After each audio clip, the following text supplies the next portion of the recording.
Assalamualaikum warahmatullahi wabarakatuh. Alhamdulillah teman-teman semua, kita berjumpa kembali dan di dalam kesempatan kali ini kami akan mencoba membacakan teks khutbah Jumat bulan Syawal dengan judul Memakmurkan Masjid. Baiklah, tanpa memperpanjang kata, mari kita mulai.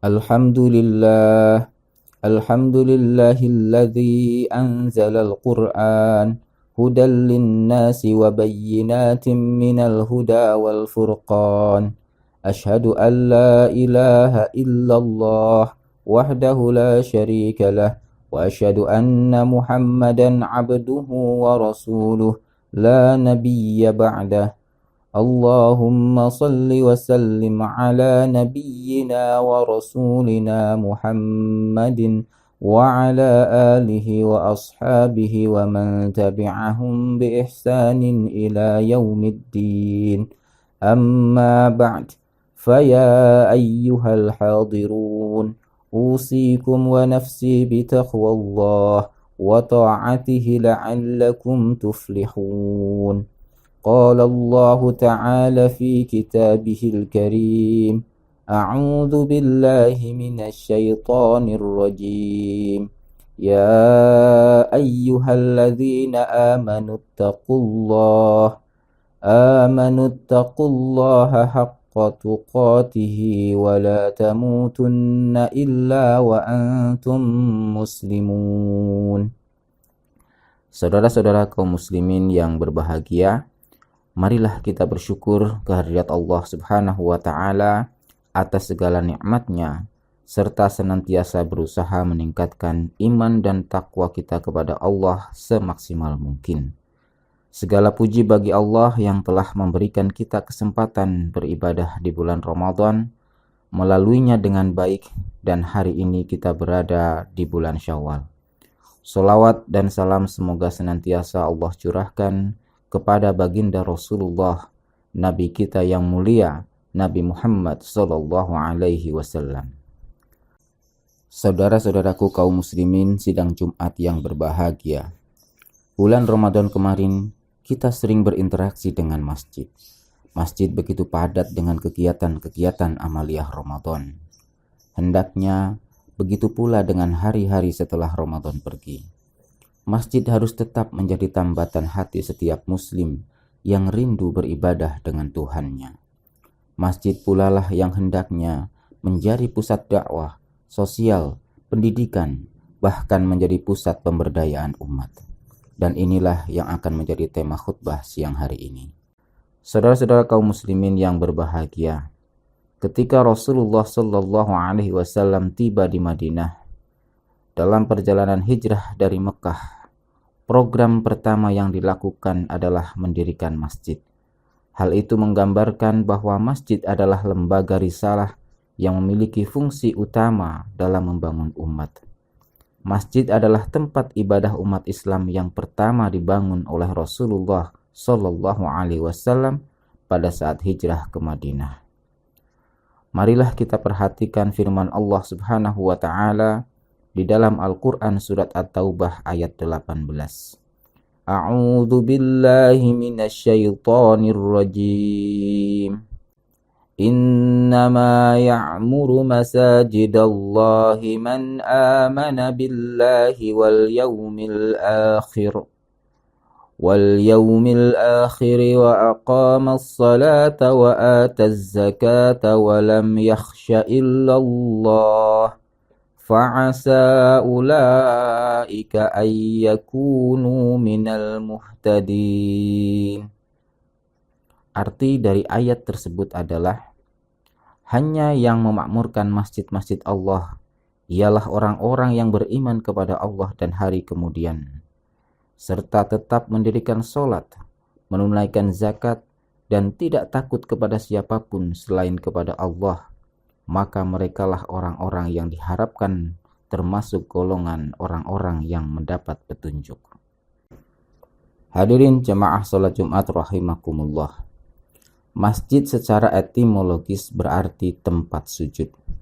Sedangkan dari segi istilah, masjid mengandung arti dan fungsi sebagai tempat umat Islam melaksanakan sholat berjamaah, mengikuti khutbah Jumat, serta masjid juga sebagai tempat umat Islam melaksanakan ibadah sunnah i'tikaf di bulan Ramadan.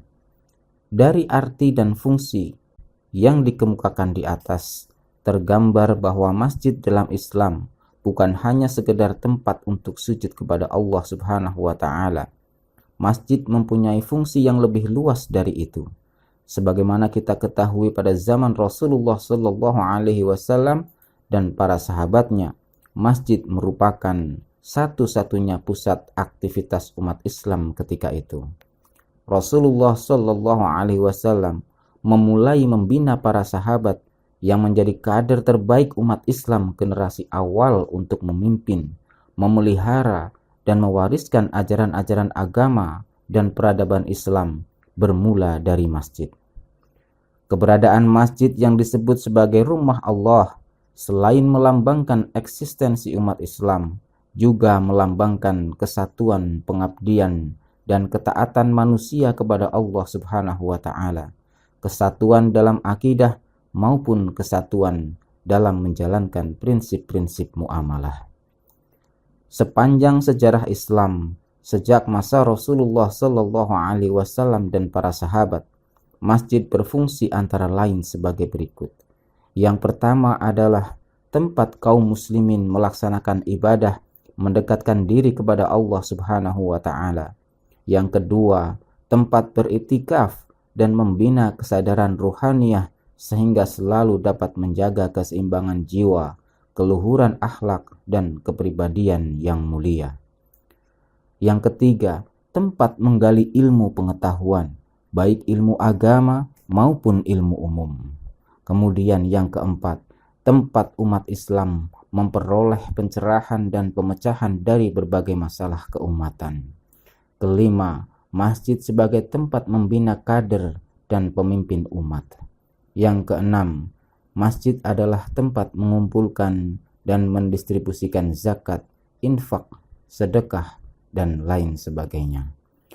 Saudara-saudara kaum muslimin yang berbahagia, dalam perjalanan sejarah dunia Islam, masjid yang berdiri di tengah-tengah umat pada kurun waktu berabad-abad yang silam, umat Islam di Timur Tengah, Asia Tengah, Asia Selatan, sampai Asia Tenggara telah memanfaatkan masjid sebagai tempat pendidikan. Pada masa itu, banyak mukminin yang menuntut ilmu di masjid-masjid terpenting di Saudi Arabia, yaitu di Mekah dan Madinah. Kemudian di Kairo, di Baghdad atau Irak, Cordova atau Spanyol, dan lain-lain. Dan setelah itu, mereka kembali ke tanah air masing-masing sebagai agen perubahan, reformasi Islam, dan pejuang kemerdekaan bagi bangsanya. Di Indonesia, sebagai negeri berpenduduk muslim terbesar di dunia, sejak berdirinya pesantren sebagai akar pendidikan Islam yang dibina oleh para ulama adalah bermula dari masjid. Dalam perjalanan waktu selanjutnya, maka kemajuan dan kesejahteraan umat Islam seharusnya tetap berbasis di masjid. Jamaah masjid adalah sumber daya umat yang secara terus-menerus harus terus ditingkatkan kualitasnya, baik kualitas keilmuan, akhlak, moral, kecerdasan, maupun tingkat kesejahteraan sebagai khairu ummah atau umat terbaik yang semestinya menjadi contoh ideal di tengah-tengah masyarakat. Saudara-saudara kaum muslimin yang berbahagia, dalam era informasi dan komunikasi dewasa ini, masjid sebagai pusat jamaah dan aktivitas umat Islam tetap dibutuhkan dan peranannya tidak dapat tergantikan sampai kapanpun. Sejauh ini, pemanfaatan fasilitas bangunan di lingkungan masjid di luar fungsi utamanya sebagai tempat peribadatan berkembang seiring dengan perkembangan masyarakat.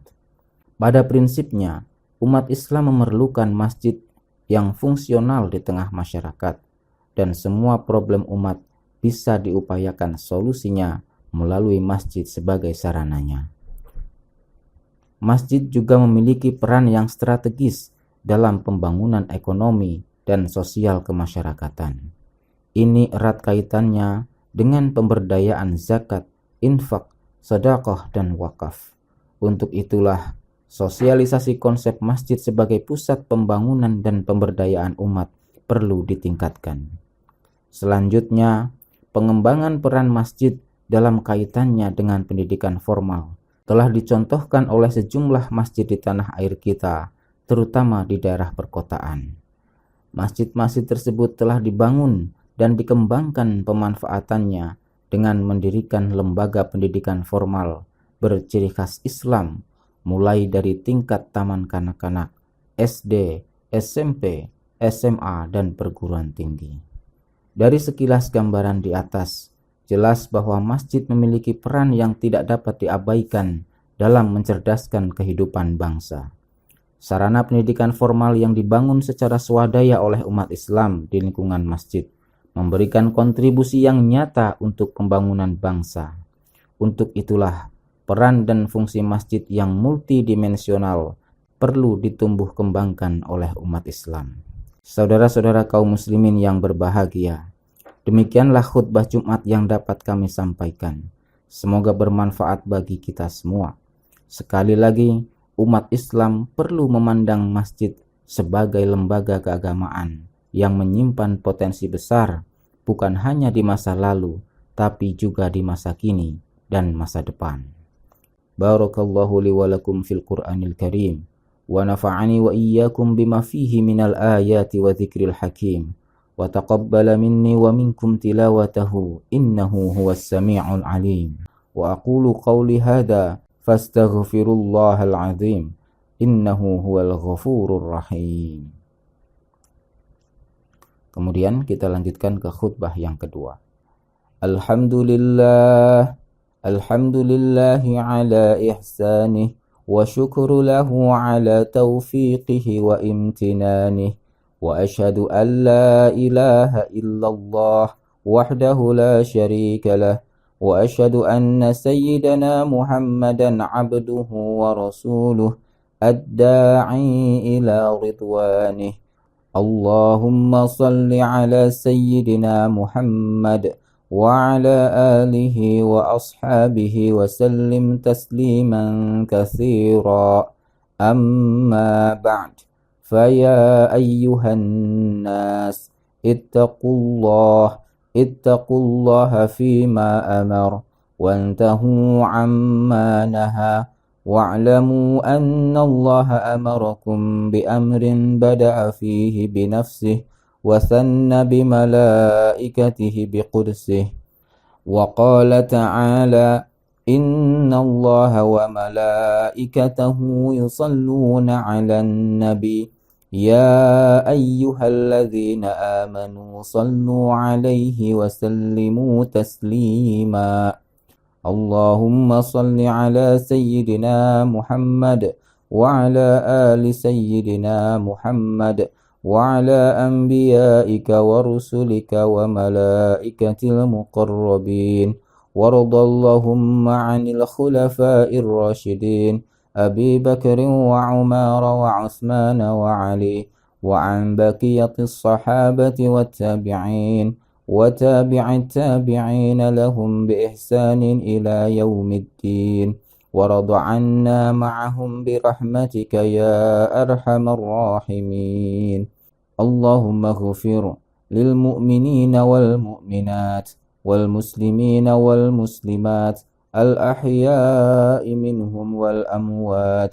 اللهم أعز الإسلام والمسلمين وأذل الشرك والمشركين وانصر عبادك الموحدية وانصر من نصر الدين واخذل من خذل المسلمين ودمر أعداء الدين واعل كلماتك إلى يوم الدين.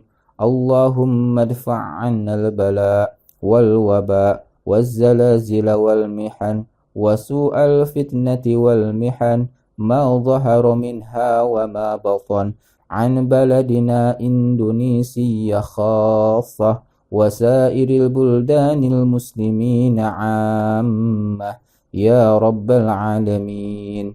ربنا آتنا في الدنيا حسنة وفي الآخرة حسنة وقنا عذاب النار.